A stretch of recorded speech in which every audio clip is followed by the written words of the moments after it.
like and subscribe. What is an example of pure evil? Child sex trafficking. Chris Watts, Colorado father who strangled his 34-year-old pregnant wife, then killed his 3 and 4-year-old daughters, and dumped their bodies in oil tanks. He did this to get rid of obstacles that prevented him from being with his lover. Edit. Thanks for all the upvotes and comments. I had no idea there was a Netflix documentary and YouTube videos on this case. I don't think I have the stomach to watch those. I just remember watching the news coverage at the time, and feeling sick to my stomach for those poor little girls and their pregnant mother. There is a lot of evil in the world, but it is one of the ones I cannot forget. https://n/m Wikipedia org/wiki/murder_of_Gabriel_Fernandez. I posted this on another Reddit thread a few weeks ago. Read at your own risk, but some of the more shocking element. This poor 8-year-old boy was tortured to death by his parents, mom, and stepdad, because they believed he was gay. He was often locked in a box at the foot of their bed for days at a time. They starved him, beat him, broke his bones, burned him with cigarettes, forced him to urinate/defecate on himself by depriving access to a toilet, and then punished him for it. Forced him to sit in freezing cold baths to reduce visible bruises. Lied to social workers and said he was visiting family when he was actually bound and gagged and locked in the box in their bedroom. At his autopsy, the ME found BBs, yes, from a BB gun, lodged in his testicle and face. They also found cat litter in his stomach, and it was later revealed by a sibling that Gabriel was responsible for cleaning the litter boxes for the mom's 7 cats. If the parents found feces in the boxes after he was supposed to have cleaned them, he was made to eat it. They made him eat spoiled food, and if he threw up they forced him to eat his own vomit. The worst part is, he only lived with them for 8 months. He lived the first 7 years of his life with the mom's uncle and his partner in Mexico. Mom took him back, because 2 gay men are not appropriate caregivers for a young boy, not my words, was in the Netflix doc, and because they wanted to receive welfare benefits for him. So this poor kid who was happy and raised with love for 7 years gets suddenly yanked away from the only home he's ever known, and then tortured to death. This is pure I'm evil. I hope the stepdaddy got initiated into the Rosebud Club his first 15 minutes in prison. Some guy in the 80s who worked in a lab injected his infant son with HIV-infected blood so his son would die a horrible death, and he wouldn't have to pay child support. Edit. 1992, not 80s. Joseph Fritzl, based in Amstetten, Austria, held his daughter captive for 24 years. During this time he assaulted her, sexually abused and raped her numerous times during her imprisonment inside a concealed area in the cellar of the family home. The abuse resulted in 7 children, 3 remained in captivity with their mother, 1 died shortly after birth and the other 3 raised by him and his wife Rosemary. That one story of those Yakuza boys torturing that one girl. Junko something. I'll have to look it up later, but the details are honestly gut-wrenching. Edit. The name is Junko Furuta. Meant no disrespect by not remembering, just genuinely forgot with all the other stories I've read. Just goes to show you how much ed up is really out there. If I remember the story you're talking about, I don't think they were actually Yakuza, one of them just claimed to be. But yes, they tortured, raped, and eventually murdered a 17-year-old girl, and one of the girl's parents were aware of it. They were actually keeping her hostage in the house. This happened for weeks/months but no one stepped in. Truly I'm gruesome. Unit 731. A secret biological and chemical warfare research unit of the Imperial Japanese Army that undertook lethal human experimentation during World War II. Some particularly brutal experiments performed on prisoners included frostbite testing, intentional syphilis infection, live target weapon testing, forced pregnancy from rape, bacteriological experiments on children, vivisection, Surgery conducted for experimental purposes on a living organism, in this case, without anesthesia. Read here, https://n/m wikipedia.org/wiki/unit_731. For anyone with the will to listen to such atrocities, I recommend Jocko Podcast #133, https://youtube.b/mismxtwf4, The Horrors of Unit 731. Edit. A few people below have mentioned a movie based on Unit 731 called Men Behind the Sun. Edit. Definition of vivisection. Nestle giving out free samples of formula in Africa. The samples lasted just long enough for the women to stop producing breast milk, meaning these poor African women now had to buy expensive formula for their children to keep them alive. The medical experiments done in concentration camps during WWII. That Sylvia Lycan story. I honestly felt like less of a human after reading it. I never thought a Wikipedia article could make me cry so hard, but it was like every line just kept getting worse. https://n wikipedia.org/wiki/murder_of_Sylvia_Lycans. I'm not one to get really emotional over most crimes, but reading up on the absolute hell that Sylvia Lycans had to go through hit me so hard. She suffered so much physical, emotional, and mental abuse at the hands of her torturers. While many share the responsibility for the atrocities committed unto Sylvia, one party stands atop them all as the absolute worst. Gertrude Banaszewski may just be the most vile and disgusting wastes of space that I have ever had the displeasure of reading about. The sheer sadistic pleasure and the shocking extent of her crimes are some of the most revolting things I've read. Even when she was arrested and on trial, she proceeded to throw her own co-torturers under the bus in an pathetic attempt to save her own skin. And she got paroled after only 20 years. Good behavior or not, I don't see how you let a person who committed such acts onto a young girl back into society. Lawrence Singleton. What he did to 15-year-old Mary Vincent is one of the most ed-up things I have ever heard. He picked her up as she was hitchhiking. When he pulled over to pee, she got out of the van to tie her shoelaces. He whacked her over the head with a shovel, put her into the back of the van, raped her all night, then cut off both of her arms, and threw her off a cliff, 30-foot drop, and drove off. Despite this, she survived. 15-year-old Mary Vincent managed to climb back up the cliff and started walking. Eventually a couple on their honeymoon drove past her and rescued her. This isn't even the tip of the iceberg with Larry Singleton. The podcast My Favorite Murder did a brilliant episode on him. He was a cruel, and I am happy he died of brain cancer. People who torture animals to make videos and people who get off on that. Crystal Scott, 19, of Kakomowza, who was arrested in 2020 for distributing animal crushing videos. https://www.kokomotribune.com/news/local_news/woman indicted on animal cruelty charges pleads guilty/article_69522 F1 UBGBA 11 EBB 249-37 F8 F4 6 E15 FC HTML. Nanjing Massacre Aka the Rape of Nanjing. The people who pressured a 14-year-old Japanese teen to kill herself on stream.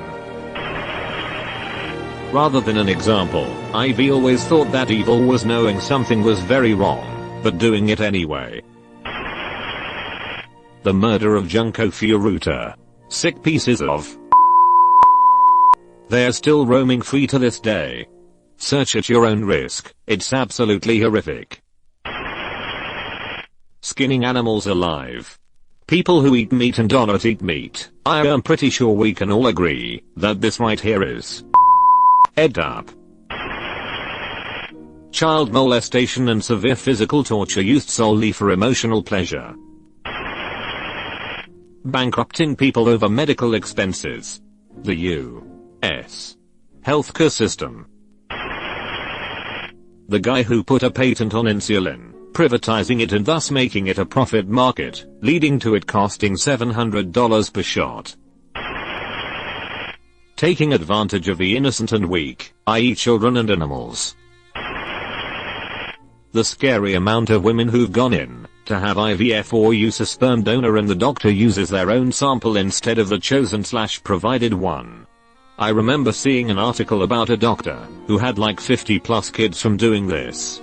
Which, considering how expensive IVF and fertility treatments are, I really think punishment for that kind of thing should be incredibly heavy-handed. Torturing helpless animals, children, and or the elderly. There is a special place in hell for these kinds of people. Animal cruelty. That pharmaceutical guy who made pills for those suffering with AIDS from $30-something to over $700 per pill. Cartels. When I was 19 and depressed, I lived with a group of guys I considered my little weirdo family. One of the guys, the one I trusted the least and was not sure what exactly was off, tortured my kitten, and then lied about it. I moved out the next day. A friend told me the truth about what he had done to my cat. I still don't know why she did not take the cat on. I leave, or call me to come home. What a... She was, the same guy plus another mutual friend, murdered a homeless man in our city the following week. Like, brutally murdered. The SWAT team busted in the apartment I had just left. Luckily I missed out on the drama rather than my cat being put down. Really taught me about my lack of judgment. I had also just purchased what I thought was a sweet Halloween time shower curtain, complete with blood splatter and handprints, before I realized I was living with literal American psychos. Super strange feeling. Murder of Kellyanne Bates. I won't go into the details as it is very gruesome, but know that some consider her to be the most tortured victim. Her boyfriend tortured her over a period of 4+ weeks. https://n. m. Wikipedia. org/wiki/murder_of_Kelly_Ann_Bates. Warning, not for the faint of heart. Making people spend hundreds to thousands a month, so they can get their, or their children heirs, insulin to stay alive for no reason other than greed.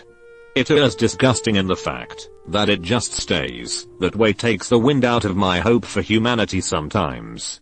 Seriously. Them. Jeffrey Dahmer. He got 14 life sentences if I recall. In prison he was brutally murdered with dumbbells. So naturally, he now has 13 left to go. I'll see myself auto vertical bar. Heckling a 16-year-old talking about the grandma he lost to COVID. Listening to Salad Days and Panzermensch while you kill your old friends and classmates with an R15. And faking mental illness after arrest. If I am correct, it is the guy that is in the video of faking insanity on YouTube. Richard Ramirez. I still love the story about the day he was apprehended. The cops went to the bus station to prevent him from leaving the city. Little did they know that he was already out of town, so he walked right past them on the way back home. He went into a store, looked down at a newspaper, realized that he was a wanted man, and then a Spanish lady pointed him out. He started running, and by the time the police got to him, he was getting the ever-loving beaten out of him by an angry mob. As a 12-year-old, Ricardo Rorichi, as he was known to his family, was strongly influenced by his older cousin, Mike Ramirez, 7, a decorated Green Beret combat veteran who himself had already become a serial killer and a rapist in Vietnam, who often boasted of his brutal war crimes during the Vietnam War. And shared Polaroid photos of his victims both during and after his crimes with his younger cousin Richard, including Vietnamese women he had raped, murdered, and dismembered. Many of the women and girls in the photos are shown to have been bound to trees with rope before Mike raped them, and afterwards having been killed by him decapitating them with a machete. In some of the photos, Mike posed with the severed heads of women he had sexually assaulted and murdered. 9. Richard would later state, while incarcerated, that he was never shocked or repulsed by these images and stories of his calcineless wartime atrocities in Vietnam, but that they fascinated him. Richard, who had begun smoking marijuana and drinking alcohol at the age of 10, bonded with Mike through the to smoking joints and drinking beers, while Richard listened to his elder calcinellas' gruesome war stories. 10. Mike taught his young cousin some of his military skills, such as killing with stealth. 11. Around this time, Ramirez began to seek escape from his father's violent temper by sleeping in a local cemetery. 11. Asterisk Richard was present on May 4, 1973, when his cousin Mike fatally shot his wife, Jessie, in the face with a handgun during a domestic argument. 12. Like the graphic photos and stories of his calcinellas war crimes in Vietnam, Richard Ramirez would later similarly remark while in prison, that seeing this event unfold was not traumatic for him in any traditional sense, but rather, witnessing a violent death for the first time had deeply fascinated him. After the shooting, Richard became sullen and withdrawn from his family and peers. Later that year, Richard moved in with his older sister, Ruth, and her husband, Roberto, an obsessive peeping Tom who took Richie along on his nocturnal exploits. 13. Ramirez also began using LSD and cultivated an interest in Satanism.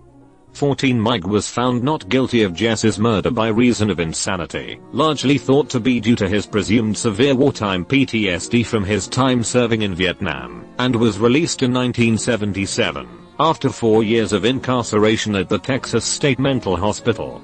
His influence over Ramirez continued, and it is known that Mike resumed occasionally bonding with Richard over a shared use of drugs and alcohol, and that he sometimes accompanied Richard and Roberto on their nighttime voyeuristic walks, where they would spy on women in the nearby areas without their knowledge through windows.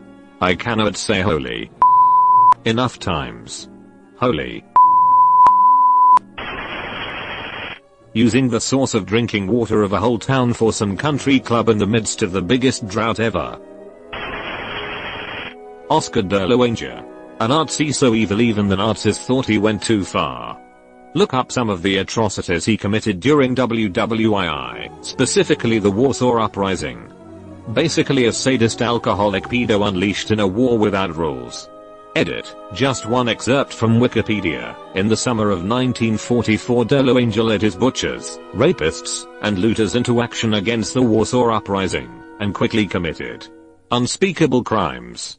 In Warsaw, De La Hoya participated in the Walla Massacre, together with police units rounding up and shooting some 40,000 civilians, most of them in just 2 days.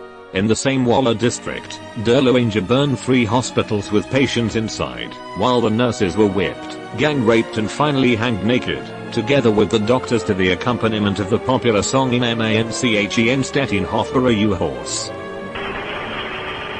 Lying in bed for 20 years, pretending you're too old to get a job, making your daughter work 3 jobs to keep you in tobacco and cabbage water, then jumping out of bed like Fred Astaire when your grandson wins a factory visit. You've been visited by the ghost of a very important man. Pay your respects by liking and subscribing, and he'll grant you 3 weeks of good luck.